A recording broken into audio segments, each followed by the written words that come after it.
Quand deux petites sportives au passif historique se trouvent face à face, le duel promet de belles étincelles.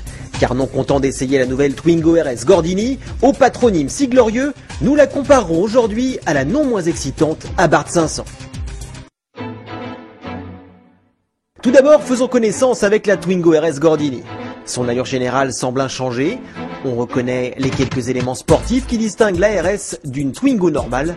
En prime, la finition Gordini relève le niveau avec quelques jolies parures. Les jantes diamantées sont ainsi ravissantes et les bandes blanches sur le bleu de la carrosserie évoquent les illustres R8 Gordini.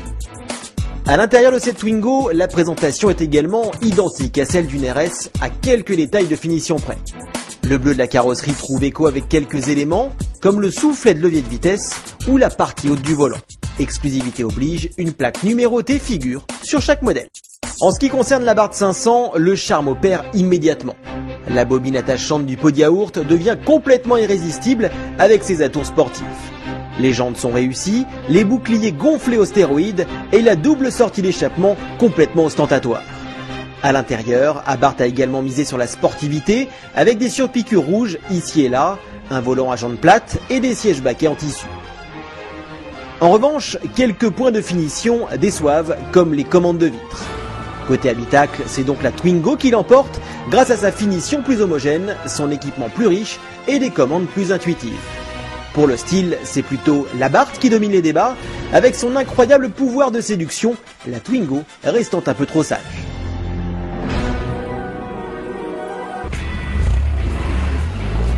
Présentation faite, il est temps de mettre en marche les mécaniques. Honneur à la petite nouvelle, la Twingo RS Gordini et son 1,6 litre de 133 chevaux. Celle-ci séduit dès les premiers tours de roue par sa facilité de prise en main et sa souplesse à bas régime. La 500 ne peut pas en dire autant.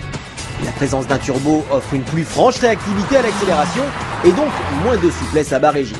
Cette avance en termes de maniabilité, la Twingo RS la conserve au chapitre dynamique, sa commande de boîte est plus courte et mieux guidée que sur l'Abarth et la direction est plus précise.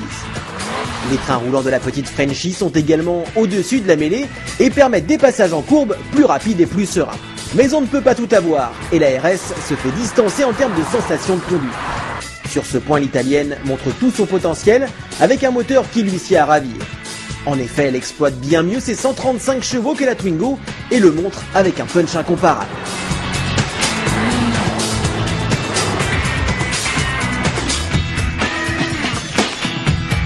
Mais il est déjà temps de se séparer de nos jouets d'adultes et il n'est pas évident de les départager.